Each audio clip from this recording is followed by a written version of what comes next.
Good afternoon. Today I am joined by Marty Martinez, our Chief of Health and Human Services, and Justin Sterrett, our Chief Financial Officer. And I want to start by reminding everyone that we are on the second day of a heat emergency here in Boston. To help residents stay cool, our BCYF community centers are open as cooling stations today and tomorrow from 10:30 a.m. to 6 p.m. Throughout the day, please stay hydrated, drink plenty of fluids, especially water, limit outdoor activities, avoid the midday sun, rest often in shady areas, and never ever leave children or pets in parked cars. If you are headed to a large body of water, please make sure to swim only where lifeguards are present, use a buddy system, and always watch children near the water. Call 911 immediately if you are experiencing or know someone who is experiencing signs of heat exhaustion or may appear to be in distress.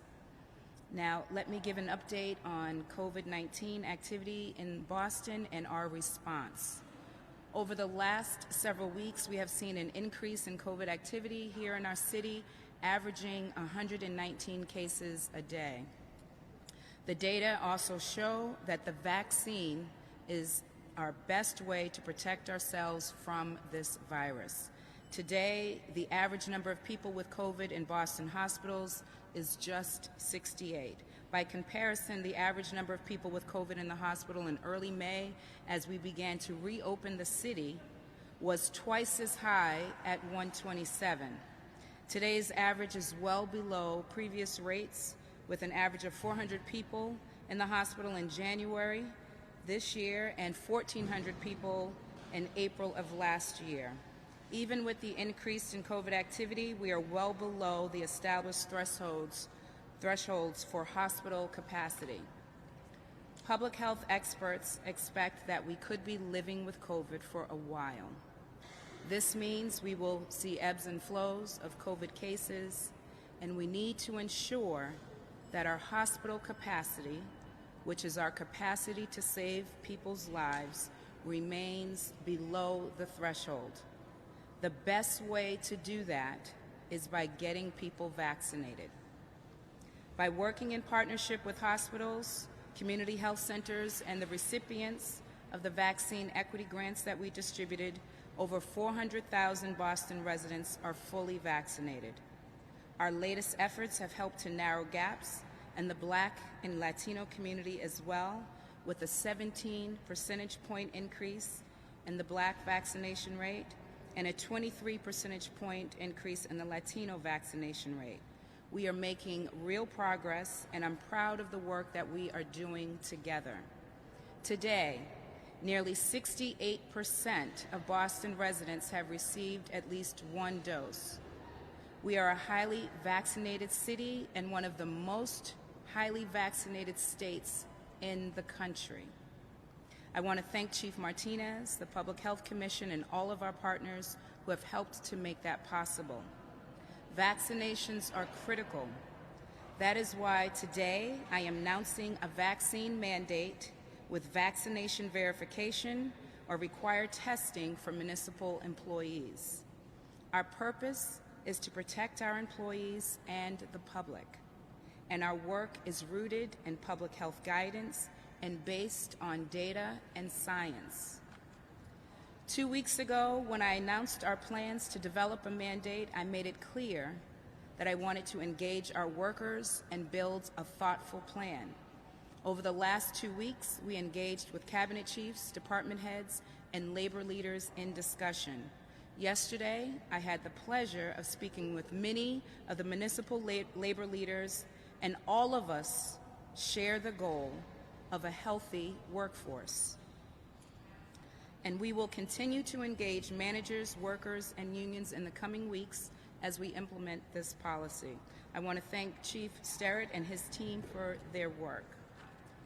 By the end of the month, all city employees, contractors, and volunteers will be required to verify their vaccination status through a secured, centralized digital portal. The portal will be designed to protect the privacy of our employees' health information. If employees do not verify their status as vaccinated, they will be required to enter a new mandatory regular testing protocol, which includes submitting proof of a negative test result weekly. There will be clear timelines regarding when to get tested, how to submit testing results, and when employees would need to refrain from coming into work. There will be centralized COVID testing locations, including here at City Hall, as well as additional locations throughout the city to help accommodate the new testing protocol. Compliance with this new policy will be phased in starting on September 20th with our public-facing workers who interact with high-priority residents, like children in K-12 schools and our seniors, October 4th for all public-facing employees, and finally on October 18th for all city workers. All city workers will be required to comply with this new mandate. As the CEO of the largest employer in Boston that employs 18,000 people, we have to do all we can to protect ourselves, our families, and the residents we serve. In Boston, we are leading by example, and I continue to strongly recommend wearing a mask indoors and getting employees vaccinated. There are a number of mobile vaccination clinics available in the coming days, including the Islamic Society of Boston Cultural Center tomorrow, Dudley Cafe and Dorchester Emmanuel Church on Saturday, and Brado Brewhouse in Brighton, as well as our Open Newbury Street event on Sunday. We will continue to bring vaccination clinics to every neighborhood and focus on the gaps to ensure our most impacted populations get access as well.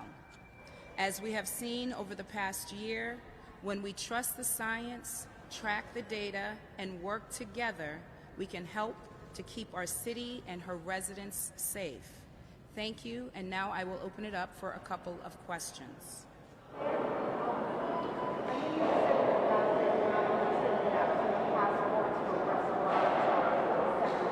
But you are supporting a city employee mandate for vaccines. How do you square that? Where's the line?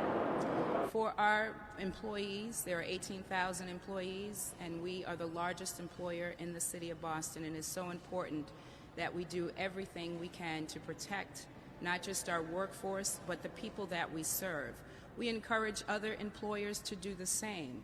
When it comes to customers, residents of our city, many neighborhoods that still have lower vaccination rates than others, or populations that still have lower vaccination rates.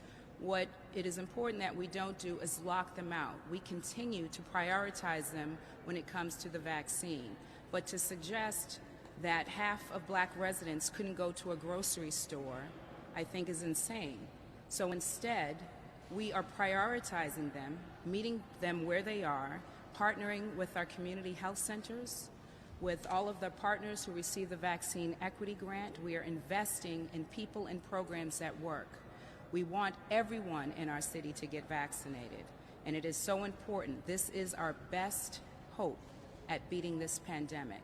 I encourage others to follow suit and do the same for their workforce, but there is a big difference between a workforce and customers who need daily services every single day and count on going to the grocery store, to the gym, to libraries and other things in our city. We continue to prioritize getting folks vaccinated. Folks who choose not to get vaccinated, those city employees who choose not to, and will have to submit regular testing. Who pays for that testing? Does the city pay for that testing?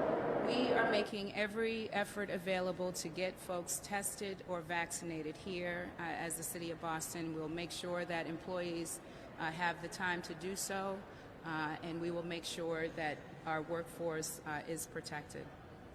So the city is planning just to clarify, the city is planning. We are going to invest in people and programs that work. We will make sure that our workforce is protected. Mayor, you mentioned grocery stores and libraries, and some of your opponents have said that's ridiculous. We're not talking about grocery stores. We're talking about theaters or big concert halls and things like that. Might you consider that mandate? So what I would say is I am not going to politicize the pandemic. I'm going to continue to prioritize people in our city, people who need the life-saving vaccine to make sure that we can all thrive and beat this pandemic, to make sure that we can get past COVID-19. We may be living with this for quite some time. What I have done from the very beginning is follow the data and trust the science. Should we get to the point where we need to do that in large venues, then I will absolutely do that. But what I will not do is politicize the pandemic. I'm going to prioritize people.